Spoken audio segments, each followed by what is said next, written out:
welcome back. So in today's video, we're going to be doing letter 5 for my flower letters series.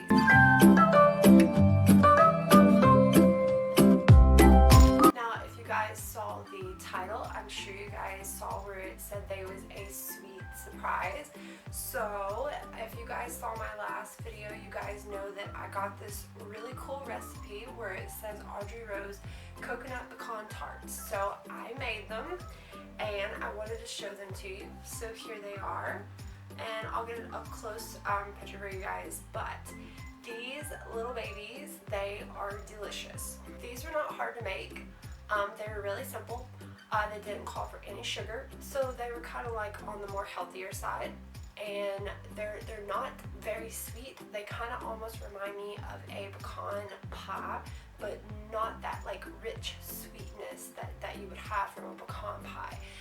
They're very good. They're good for like a little appetizer. I made minis, and then I also made the 9-inch tart, which was bigger. I can't wait to see what Charlie thinks about them. I thought they were good. They're very simple. I think they would be great for like a little appetizer, like if you wanted to sell a little appetizer out, like if you did the minis. I think it would be great. I will try to post the recipe, or I'll try to write it down for you guys if you want me to. So here's like a little sample of me making the tarts. I did try to film a little bit of it. So we're gonna hop over and we're gonna watch that right quick, and then we'll get back to the letter.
Like I said, they were super simple. They looked really good.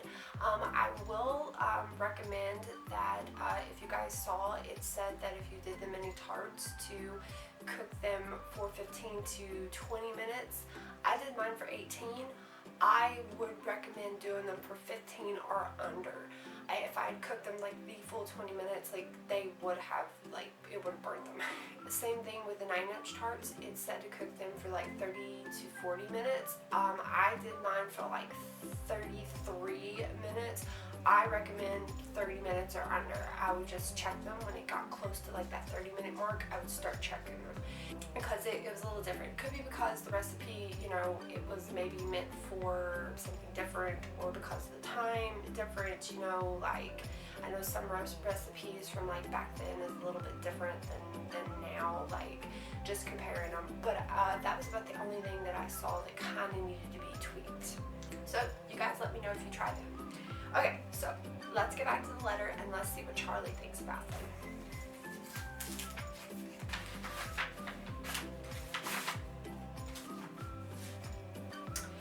Okay, so we have another beautiful postcard, and okay, attention. Okay, so this is read last. So I'm not sure what this is. It's sealed. So okay, we're gonna save this for last, and we'll read the letter, and then we'll get to this. Oh my. Ooh. Oh, okay. So we have two letters. Okay. Oh, okay. Okay. So, this is not to Audrey. This is to the General. It says September 7th, 1943.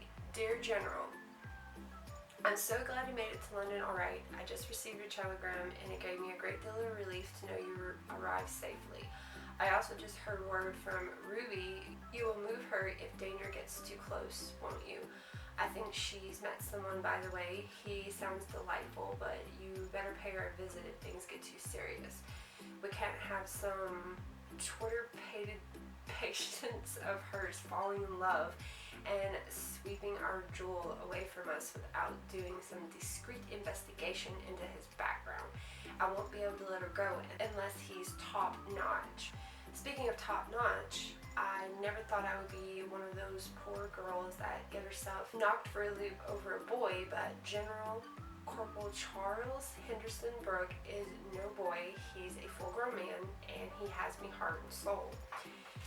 You remember how Uncle Abe sent me down to Oak Ridge, Tennessee back in July? He wanted me to check up on a few leads Lionheart gave us. Well, I never told you, but Lionheart begged a tiny favor if in turn for his information. It required me to take a small detour down to Camp Forest in Omaha. While I was in the state, don't be angry, I was only a few hours out of the way, and it really was the least I could do after all the risks he'd taken for Uncle Sam. Anyway, I had no idea that doing a favor for someone I've only met once after my life so entirely. But meeting the likes of Charlie while I was at Camp Forest was definitely set my life into a tailspin. I actually think I love him. No, I know I do. I've only known him for a month and a half now, but I'm certain, and here's the proof. I traded my last pair of new nylon stockings in order to get my hands on some maple syrup and honey to make a batch of coconut pecan tarts for him. I mailed them to him last month. You will love this recipe, by the way. But from now on, I'm going to have to paint my legs with liquid stockings, just like all the girls were doing in San Diego before we left. I ask you, if that's not love, what is? But in all seriousness, General, I generally can't imagine my life without him. Charlie and I spent the entire day together on Saturday. He was trying to ease me into things by pretending we could be friends after all the spoken and unspoken things that's already passed between us. I'm proud to say I quickly got stopped at that. Yes, I'll admit your daughter was a bit more forward than she's ever been in matters of the heart. I may or may not have kissed him hello rather than waited for him to kiss me the traditional goodbye. I know this makes me sound a little bronzen hussy, but General, it's the war. One must take advantage of every opportunity, no time for wasting golden moments and whatnot. Hear, hear, Audrey. Charlie picked me up at the hotel Saturday morning, and we took a picnic out to Medicine Falls. It is so lovely there. After spending so much time in DC, it was swell to get out into the wild for a while, to hear the sound of water running again, even if it's not the Pacific Ocean. We explored some of the trails and the falls and just talked and talked. That's one of the things I really love about Charlie. He's reserved, but not afraid to talk. Oh, and he makes me laugh. Good golly, he makes me laugh. It felt so wonderful to feel like a regular girl being courted by a regular boy for a few hours. In that beautiful place, it was almost possible to forget that you're in London with the threat of bombs dropping all around, and Ruby is off in Africa assisting doctors in sawing off limbs and removing metal from her poor boy's blown up bodies. Charlie does that for me though. He helps me forget all the horror I've seen. He helps me believe life can be beautiful again. He helps me believe there's a future, and that if he's in it, I might just get a happily ever after when all this is over. That's certainly more than I was allowing myself to believe in before I met him. The wonderful and yet frightening thing is, I think Charlie and I might be of the same mind about this. On Saturday, after roaming the trails at Medicine Falls for a while, we were sitting, eating our picnic under a beautiful great sycamore tree when Charlie asked me what my plans are after the war. I told him I hope to return to Barnsley and finish my degree in physics.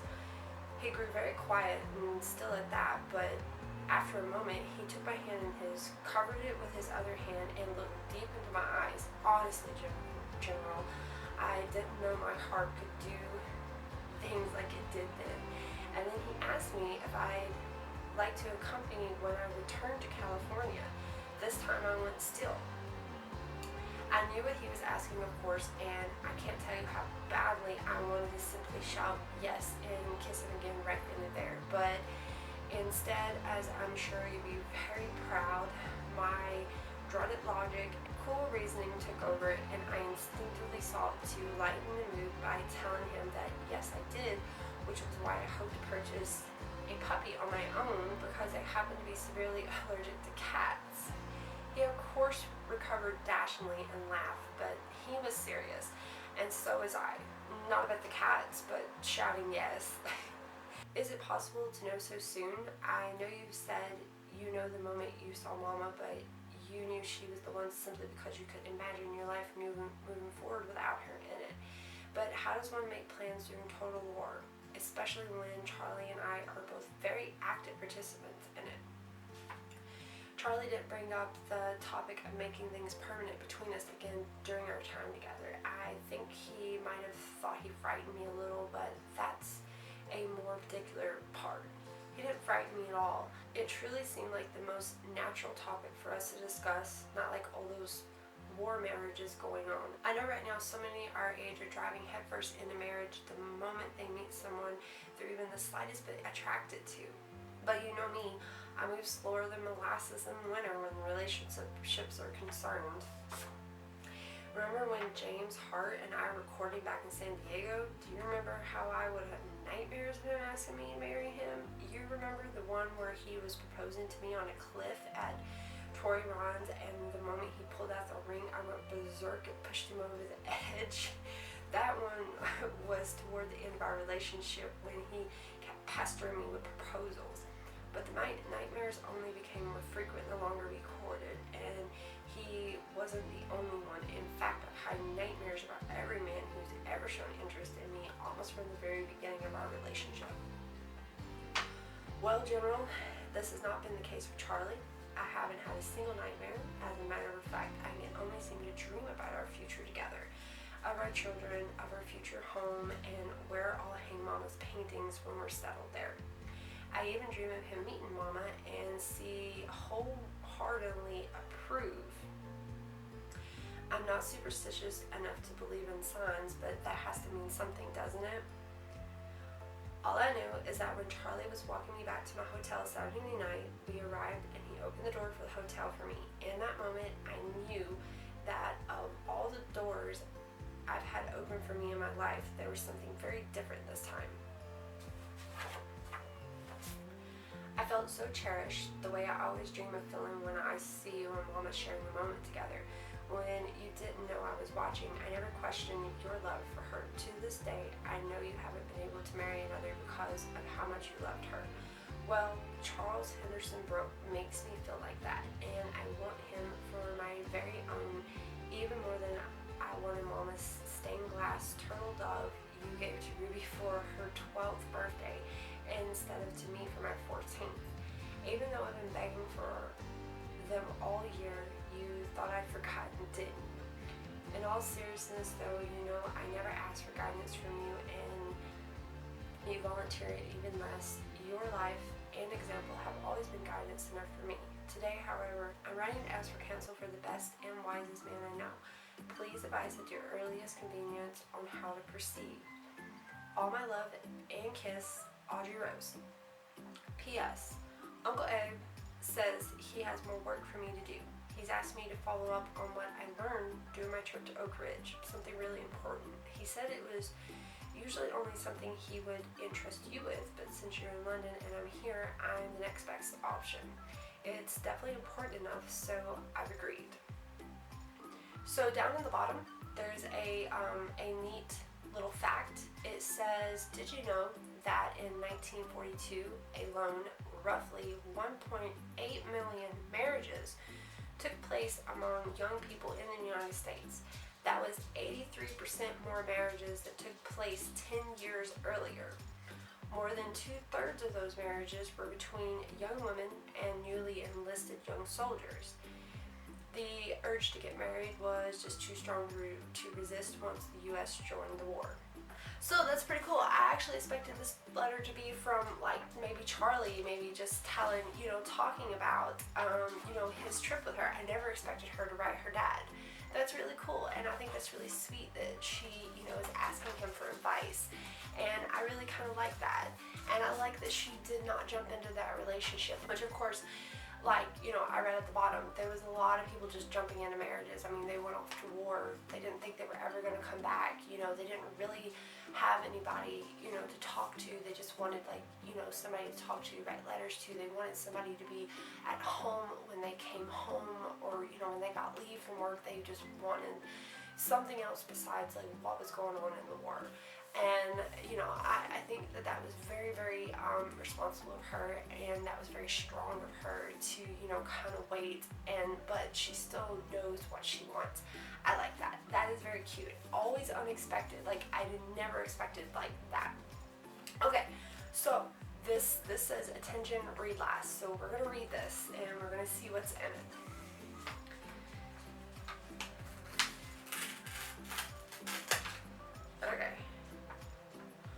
Okay, so this is American Grand Union telegram. This looks like this is a telegram from Washington. Looks like it was on September 15th. It says, Miss Audrey Rose Drollinger, Washington, D.C. Sounds like you already know your mind, my girl. You know how I feel about the men in that family.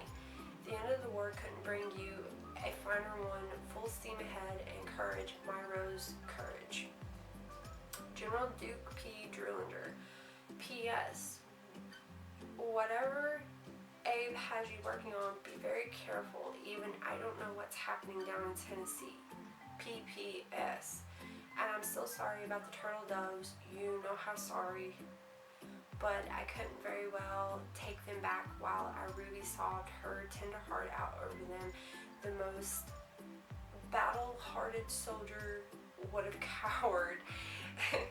Well, that's cute. Okay, so he went ahead and he wrote her back. He was like full steam ahead. I like that. That's so cute.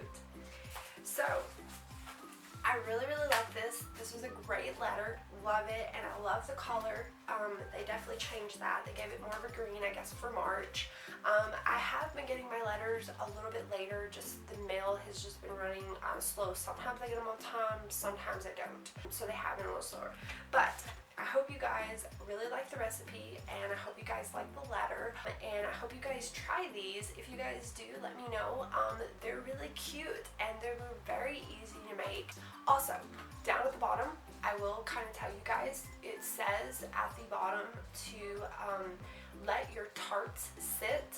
So it said that the mini tarts needed to sit for an hour to 2 hours, and the 9-inch tarts needed to sit for 3 to 4 hours. Disregard that. I let mine sit for 30 to maybe 30 minutes to an hour, and then I let the bigger ones sit for about the same amount. They came out just fine. Of course, I mean, now I could have cooked them a couple of minutes less than what it said, but mine came out fine, and I couldn't wait. I had to try one. So they were just fine. Just kind of test them and see. So you guys just use your own judgment with it. But I hope you guys like this video. I hope you guys try those sweet tarts and you guys let me know how they are. I really like them. I'm going to add them to my recipe book because I think they're really cute. They're going to be great for just little appetizers, especially finger foods. So I hope you guys are having a great afternoon and you guys are enjoying that warm weather. I can't wait for spring to get here. So I will see you guys in the next video. Bye!